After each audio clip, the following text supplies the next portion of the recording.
안녕하세요. 오늘도 사연 살롱을 찾아주셔서 감사합니다. 60대 여성이에요. 제가 실패했다가 다시 일어선 얘기를 해보려고 해요. 저는 젊을 때 남편과 단추와 지퍼 만드는 사업을 했어요. 한동안은 사업이 잘 됐고 거래처도 많아서 재산도 늘어났죠. 하지만 남편이 다른 일에 욕심을 내면서 사업을 마구잡이로 확장하다가 빚을 지게 됐고 남편과 다투는 일이 많아졌어요. 모두 싹 정리하고 원래 하던 일에만 집중하자고 했지만 남편은 다 잘할 수 있을 거라며 고집을 피웠어요. 결국 사업은 부도가 나고 말았죠. 남편은 그게 다 제가 자기를 믿어주지 않아서 생긴 일이라며 모든 책임을 저한테 돌리더라고요. 매일 싸우기만 하던 저와 남편은 서로에게 지쳐서 이혼 서류에 도장을 찍고 헤어졌어요. 그때가 40대였고 딸아이는 초등학교 5학년이었어요. 앞으로 한창 돈 들어갈 일만 있는데 재수 중에 돈은 없고 빚만 있어서 정말 막막했죠. 우리 애는 소아천식 때문에 정기적으로 병원도 다녀야 했고요. 저는 친구의 권유로 보험 설계사를 시작했지만 실적이 좋지 않아서 힘들었어요. 이러다가 안 되겠다 싶어서 다른 일을 찾아보다가 농산물 직판장에서 판매 일을 하게 됐어요. 그리고 새벽에는 녹즙을 배달하기로 했죠. 집세에 아이 교육비에 들어갈 때는 많은데 판매직 월급만으로는 부족했거든요. 새벽 일찍 일어나는 게 좀 힘들었지만 아이를 생각하면 한시도 앉아있을 수가 없었어요. 저는 피곤한 줄도 모르고 남들이 싫다고 하는 곳까지 맡아서 배달하고 집에 돌아와 아이를 학교 보낸 다음 직판장으로 출근해서 하루 종일 일했죠. 그렇게 녹즙 배달과 직판장 일을 같이 한 지 1년쯤 됐을 때 녹즙 대리점에서 어떤 아줌마가 더는 못하겠다며 직원한테 하소연을 하더군요. 얘기를 들어보니 길 건너 새로 생긴 아파트에 한 아줌마가 굉장히 힘들게 한다는 거였어요. 녹즙 배달만 하면 되는 건데 힘들 게 뭐 있지? 저는 그렇게 단순히 생각했는데 직원이 저를 불러서 그 아파트 영실 씨가 좀 맡아주실래요? 아무도 안 하려고 해서 저희도 지금 너무 곤란하거든요. 대신에 월급 좀 올려드릴게요. 부탁해요. 네? 저는 월급을 올려준다는 말에 그 자리에서 알았다고 했어요. 그러자 다들 저를 걱정스러운 눈으로 보더군요. 저와 친하게 지내는 언니는 진짜 괜찮겠어? 거기 진상이 우리가 아는 수준이 아니래. 성미 씨 그만두는 거 봐. 돈도 좋지만 그러다 괜히 몸도 마음도 상한다고. 라며 걱정했지만 저렇게까지 부탁하는데 해보지도 않고 안 한다고 할 순 없잖아요. 그리고 전 한푼이 아쉽고요. 성질 안 건드리게 조심하면 별일 없겠죠. 라며 괜찮다고 했어요. 그리고 그 다음 날부터 그 아파트까지 돌기 위해 더 일찍 집을 나왔어요. 한 일주일 정도는 별 탈 없이 배달을 했어요. 사실 현관에 매달아 놓은 가방에 녹즙을 넣기만 하면 돼서 집에서 누가 갑자기 나오지 않는 이상 사람들이랑 마주칠 일도 별로 없었거든요. 그 아파트도 다른 곳과 마찬가지였어요. 어느 날 아파트에 녹즙을 배달할 때였어요. 그 아파트에 녹즙을 먹는 사람이 많아서 15층부터 차례대로 내려오면서 배달을 했거든요. 그러다가 11층 한 집에 녹즙을 넣고 계단을 내려가려는데 문이 열리더니 한 아줌마가 나오더군요. 나이는 저와 비슷해 보였는데 팔짱을 끼고서 저를 쳐다보는 눈초리가 꼭 자기가 저보다 더 높은 사람인 것처럼 느껴지더라고요. 거기요. 내가 녹즙 오는 시간을 봤더니 요새 계속 5시 50분에 오던데 전보다 10분 늦어졌어? 녹즙은 신선한 게 생명인데 자꾸 이런 식이면 곤란하지. 그 여자는 대뜸 반말을 하면서 불평을 늘어놓았습니다. 저는 이 사람이 그 유명한 진상이라는 걸 단번에 알아챘죠. 그래서 말해봤자 시끄러워질 게 뻔해서 제가 15층부터 내려오면서 배달하느라 그랬는데요. 내일부터는 여기 먼저 넣을게요. 라며 좋게 말했더니 알아서 잘 좀 하지. 꼭 얘기를 해야 제대로 하더라.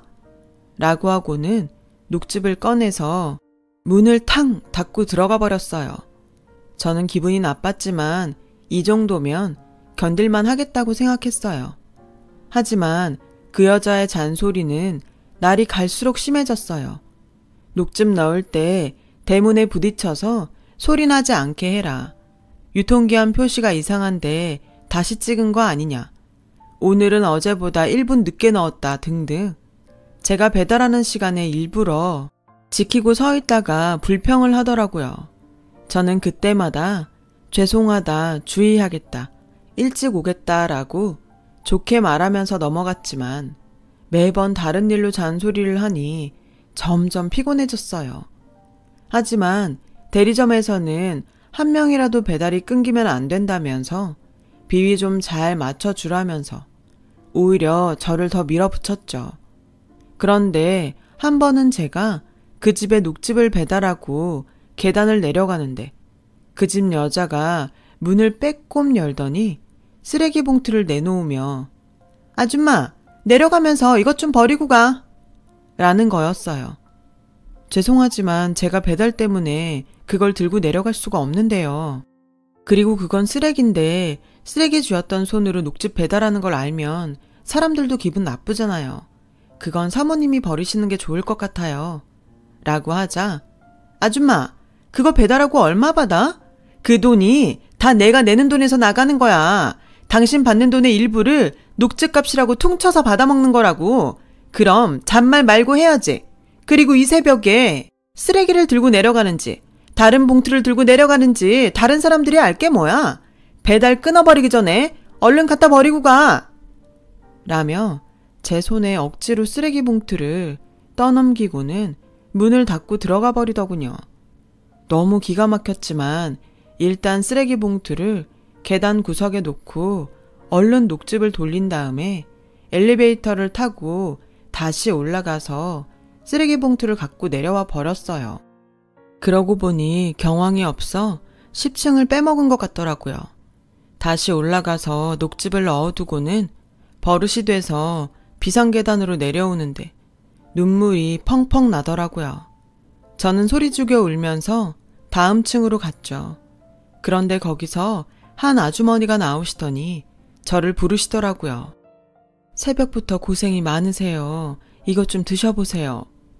라며 피로회복제를 주시는데 저도 모르게 펑펑 울었어요. 아주머니는 말 없이 따뜻하게 제 손을 잡아주셨죠. 11층 여자는 그 후에도 쓰레기 버려라, 파 한 단 사다 달라, 정말 이해 안 되는 갑질을 계속했지만 그럴 때마다 10층 아주머니께서 저를 다독여 주셨고 저도 그 덕에 힘을 내고 다닐 수 있었어요. 그러면서 서로 얘기를 나누게 됐고 조금씩 친해졌죠. 한 번은 11층 여자가 자기 아들 소풍 간다며 새벽 장사하는 분식집에서 김밥이랑 라볶이를 사다 달라고 하는 거예요. 저는 진짜 이를 악물고 이번이 마지막이라는 마음으로 심부름을 했어요.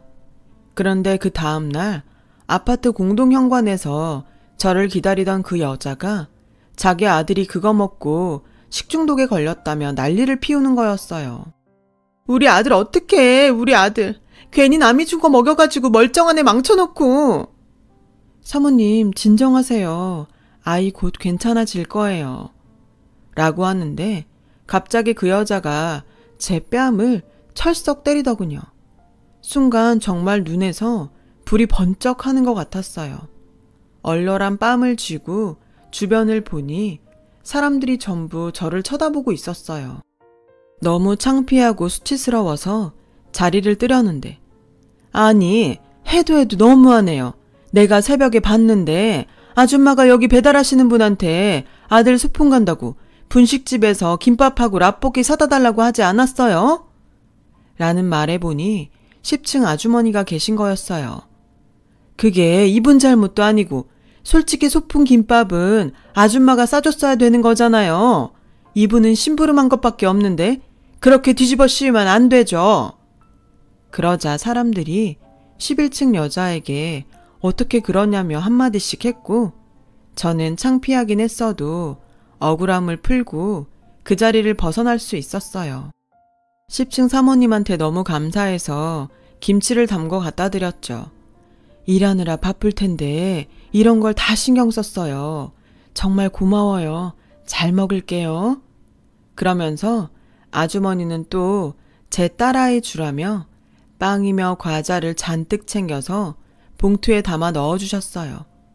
그렇게 저희는 친분을 계속 유지했죠. 하지만 11층 여자가 갑질을 하는 건 정말 힘들었고 저도 더는 안 되겠다 싶어서 얼마 후 대리점에 얘기하고 그만두게 됐어요. 다행히 같이 배달 일을 했던 그 친한 언니가 재래시장에 있는 식당을 소개해줘서 새벽에 나가 다시 일을 할 수 있게 됐어요. 식당 일로 옮기고 나서 10층 사모님에게 인사를 하려고 찾아갔어요. 그런데 그새 다른 사람이 들어와서 살고 있더군요. 혹시 사모님이 이사간 곳을 아냐고 물어봤더니 모른다더군요. 실망하고 돌아서는데 앞집에서 아주머니가 나와서 조용히 저를 불러 얘기하시더라고요. 그 집 아저씨 사업이 잘 안 돼서 집이며 세간 다 팔고 어디 작은 데로 이사간 것 같더라고요. 그 집 사람들 참 인격적이고 좋았는데 정말 안 됐어요. 그 얘기를 들으니 저도 정말 속상하더라고요. 그런 좋은 분들이 잘 되셔야 하는데 하고 말이죠. 하지만 저도 당장 생활이 급했기에 먹고 살기 위해 일하는 데 집중하다 보니 어느새 그 일은 잊어버리게 됐어요. 식당은 새벽에 물건을 떼러 오는 사람들로 늘 붐볐는데 그렇게 열심히 사는 모습을 보니 저도 뒤처지지 말아야겠다는 생각이 들어 힘을 낼 수 있었죠.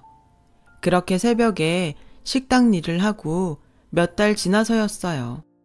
어머, 김 사장님 아니에요? 나예요. 애교 공장하는 박수영.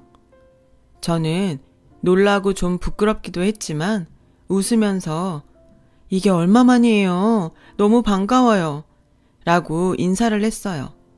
박 사장은 제 또래인데 아기옷 브랜드 하청 공장을 운영하고 있었어요. 그 전에 그 공장에 단추를 대줬거든요. 박 사장은 2주에 한 번은 이곳에 와서 필요한 재료들을 사간다고 했어요. 그렇게 우리는 몇 번 만나게 됐고 저도 제 사장 얘기를 하게 됐죠. 그런 뒤로 박 사장은 저만 보면 김 사장님이 여기 이러고 계실 분이 아닌데 라며 안타까워했어요. 그러던 어느 날 박 사장이 와서 밖으로 절 불러냈어요. 김 사장님, 저 드디어 결심했어요. 저도 여성복 만들어 팔아보려고요. 근데 저 혼자는 지금 공장 일도 있어서 벅차니까 김 사장님이랑 했으면 해요. 김 사장님 예전 일 처리하시던 거 생각하면 얼마든지 믿고 같이 할 수 있겠다는 판단이 섰어요. 항상 약속도 어겨본 적 없고 뭐든 정확하게 해주셨잖아요. 그리고 단추랑 지퍼 만드시면서 옷도 많이 보셨을 테니까요. 한번 같이 해봐요. 네? 너무 좋은 제안이었지만 겁도 났어요. 박 사장님, 저한테 얘기해준 건 너무 고마운데 일이 잘 안 되면 어쩌죠? 여성복이라는 게 유행도 잘 파악해야 되고 세련되게 만들어야 되는데 잘할 수 있을까요? 그걸 알고 있다는 것 자체가 잘할 수 있는 거죠. 너무 걱정하지 마요. 나도 하청 공장이지만 사업이라면 사업인데 몇 번 시행착오 정도야 각오하고 있어요. 잘못될까봐 걱정부터 하지 말고 나랑 같이 해봐요. 아선이 중학교 들어갔죠? 엄마가 사업한다고 하는 게 일하러 다닌다고 하는 것보다 낫잖아요. 저는 그렇게 해서 그동안 부었던 적금을 깨서 조금 투자하고 전적으로 제가 맡아서 디자인부터 부품까지 챙기면서 제 사정을 챙겨주셔서 처음엔 월급을 받는 조건으로 박 사장과 같이 의류 사업을 시작하게 됐어요. 처음에는 사업이라고 말하기도 민망하게 작은 규모였지만 저는 여기저기 뛰어다니며 옷들도 보고 패션 잡지도 보면서 디자인을 했죠. 그렇게 한 벌, 두 벌 옷을 만들게 됐고 그 옷들이 박 사장의 인맥으로 도매시장 여기저기 걸리게 됐어요. 큰 기대를 하지 않았는데 의외로 저희 옷은 반응이 좋았어요. 무엇보다도 박음질이나 마무리가 꼼꼼하고 옷이 야무지게 딱 떨어진다며 시장 사람들한테도 입소문이 나기 시작했죠.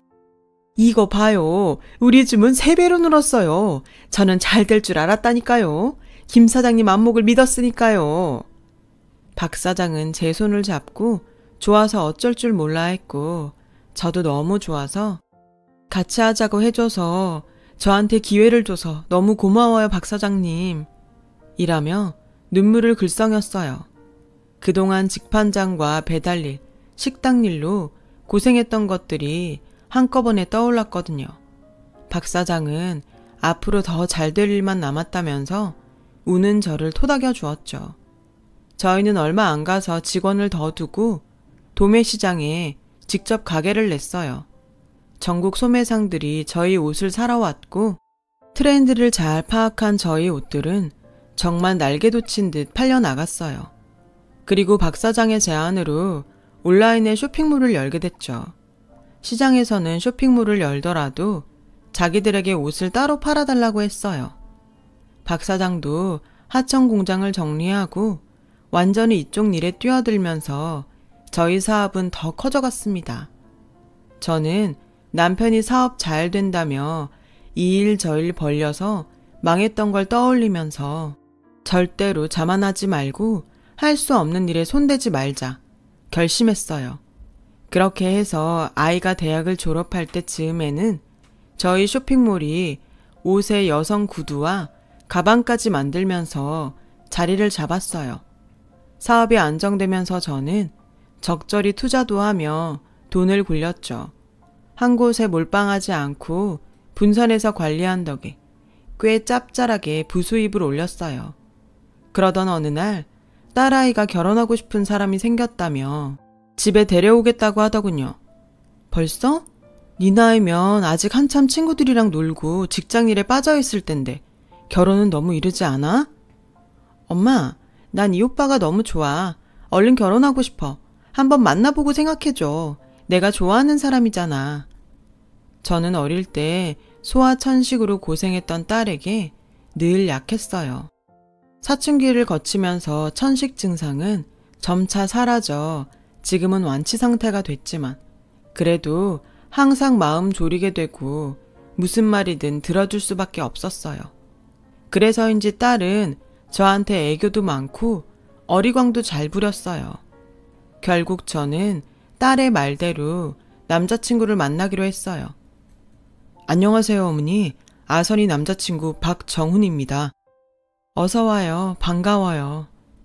딸의 남자친구는 좀 수줍음이 많은 것 같았는데 건실하고 좋은 청년 같아서 마음이 놓였어요. 그런데 알아보니 남자 집이 너무 가난하더라고요. 저는 가난이라면 치가 떨렸고 딸이 고생하는 게 싫어서 고민이 됐죠.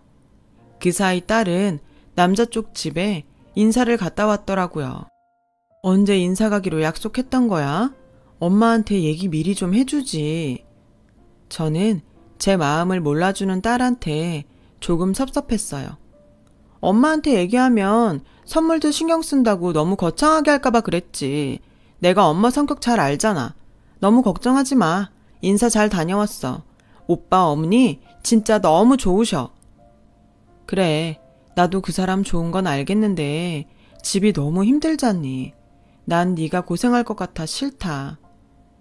엄마도 엄마 힘으로 이만큼 해냈잖아. 우리도 그럴 거야. 걱정하지 마.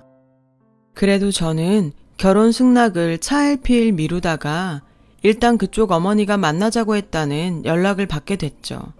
이렇게 된 이상 그 집에는 미안하지만 남자 어머니에게 잘 얘기해야겠다 싶었어요. 알았다. 일단 엄마가 만나보긴 할 텐데 그래도 너무 기대는 하지 마. 엄만 네가 그래도 좀 여유 있는 집에 가서 편하게 사는 모습 보고 싶어. 엄마만 모르는 거 아니야. 근데 우리 좀 믿어주면 안 될까? 지금은 남자가 좋아서 뭐든 잘할 수 있을 거라고 생각하겠지만 사는 게 그렇게 만만한 게 아니야. 엄마가 다 겪어봐서 잘 아니까 하는 말이야. 어쨌든 정훈이 어머니 만날게. 예의에 어긋나는 일은 안 할 테니까 그건 걱정 말고. 그런 걱정은 안 해. 엄마가 그럴 사람도 아니고. 딸은 말은 그렇게 하면서도 못내 원망스러운 눈으로 저를 보더군요. 그리고 약속날이 돼서 만나기로 한 카페로 갔어요. 남자 어머니는 좀 나이가 있어 보이고 수수한 차림이었지만 인상이 따뜻하고 좋아 보였어요. 사업하시느라 힘드실 텐데도 딸을 참 잘 키우셨어요. 저희한테 아선이 같은 며느리 과분하다는 거 잘 압니다. 우리 집이 변변하지 않아서 걱정하시는 부분도 이해하고요. 그래도 아이들이 저렇게 좋다고 하니 저는 둘이 어른들 때문에 헤어지면 너무 상처를 받지 않을까 걱정이 돼요. 너무 맞는 말만 하니 할 말이 없어지더라고요. 게다가 인품도 너무 좋고 선해 보이셔서 결혼 못 시키겠다는 말도 못하고 차만 마시고 있는데 이상하게 낯이 익다는 생각이 들었어요. 처음 볼 때부터 어디서 본 것 같은 인상이었거든요. 그래도 어디서 봤는지 생각이 나질 않았어요. 저는 잠깐 화장실에 다녀오겠다며 자리를 떴어요. 그리고 돌아오는데 남자 어머니가 서빙 직원에게 뭔가 얘기를 하고 있었어요. 보니까 직원이 남자 어머니 옷에 물을 흘린 것 같더라고요. 그런데 남자 어머니는 화도 내지 않으시고 오히려 직원 걱정을 하시며 안 놀랬어요? 이 정도야 그냥 닦으면 되니까 너무 신경 쓰지 말아요. 물이 뜨겁지도 않은데요, 뭘. 그제야 생각났어요. 딸의 남자친구 어머니는 녹즙 배달할 때 11층 여자 때문에 힘들 때마다 저를 위로해주고 제 편이 되어주셨던 사모님이었어요. 저는 그 자리에서 눈물을 쏟고 말았어요. 사모님, 저예요, 사모님. 아선이 어머니, 갑자기 왜 이러세요? 진정하세요. 그새 무슨 일 있으셨어요? 저예요, 저. 예전에 땡땡 아파트에 녹즙 배달하던 사람이요. 그러자 사모님이 저를 다시 자세히 보시더니 제 손을 잡고 반가워 어쩔 줄 몰라 하셨어요. 어머, 정말 그러네요. 어떻게 이렇게 만났을까? 너무 반갑고 잘 살아줘서 고마워요. 죄송해요, 사모님. 제가 못 살 때 그런 차별을 받았으면서 사람을 보지 못하고 저도 똑같은 일을 저지르고 말았네요. 제가 그 11층 여자랑 다른 게 뭐가 있을까요? 사모님 덕분에 제가 얼마나 힘이 되고 위로가 됐는데. 제가 펑펑 울자 사모님은 제 등을 다독이시며 부모 마음이야. 다 그런 거 아니겠어요? 전 다 이해해요. 괜찮아요. 누구나 내 자식이 좀 더 편하게 살았으면 하고 바라잖아요. 정말 죄송해요. 그리고 감사합니다. 덕분에 제가 그 힘들었던 시간 잘 이겨내고 살았어요. 사모님은 남편 사업이 부도가 나서 거의 쫓기듯 이사를 가셨고 그 다음부터는 일이 잘 안 풀려서 계속 힘들게 사셨다고 해요. 그래도 아들, 딸 대학은 졸업시키자는 마음으로 두 분이 열심히 일하셔서 지금은 시장에 반찬 가게를 내셨고 아이들도 다행히 공부 잘해서 좋은 대학 가고 직장도 좋은 데 갔다고요. 제 얘기를 들은 딸도 눈물을 흘렸어요. 엄마, 그때 녹즙 배달 가던 거 나도 기억나. 항상 힘들어서 혼자 울고 그랬잖아. 그때 엄마 위로해준 분이 오빠 어머니였구나. 정말 너무 감사하다. 그래, 그러니까 결혼하고 나서도 어머니한테 잘해야 돼. 알았어? 엄마, 그럼 우리 결혼 허락해 주는 거야? 엄마가 생각이 짧았어. 돈보다 중요한 게 사람인데. 그거 잊지 말라고 이렇게 사모님 집과 인연이 된 것 같아. 엄마, 정말 고마워. 딸은 저를 끌어안고 좋아했고 저도 기뻤어요. 그런 좋은 부모님이 있는 집안이라면 뭘 해도 될 거라는 믿음도 있었고요. 그 사모님의 아들인데 더 볼 것도 없었죠.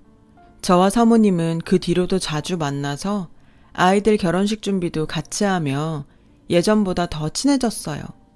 그리고 두 분이 아직도 반찬 가게에 딸린 방에 사신다고 하더라고요. 그래서 그 주변에 조그마한 전셋집도 마련해 드렸습니다. 그러지 말라고 한사코 말렸지만 저는 꼭 받아달라고 했어요. 저 그때 사모님 안 계셨으면 어떻게 됐을지 몰라요. 아마 버틸 힘이 없어서 나쁜 마음을 먹었을 거예요. 그럼 우리 아선이도 지금처럼 잘 크지 못했을 거고요. 이게 다 사모님 덕분이에요. 제가 우리 딸 위해 투자한다 생각하시고 받아주세요. 사모님, 아니 사부인은 정말 고맙다면서 눈물을 흘리셨어요. 아이들은 모두의 축복 속에 결혼했고 그 뒤 저와 사도는 같이 여행도 다니고 맛집도 찾아다니며 정말 재밌게 잘 살고 있어요. 사람 일은 아무도 모르는 것 같아요. 저도 항상 베풀고 살도록 노력하면서 그렇게 살아가려 합니다. 살다 보면 돌고 돌아 제 자식들에게도 좋은 일들이 더 생기겠죠. 제 얘기 들어주셔서 정말 감사하고요. 모두들 행복하고 좋은 하루 되시길 바랄게요. 그럼 다들 건강하세요. 여러분, 사연 댓글에 응원과 현명한 조언 부탁드려요. 좋아요와 구독은 저에게 큰 힘이 됩니다. 오늘도 좋은 일 가득하세요.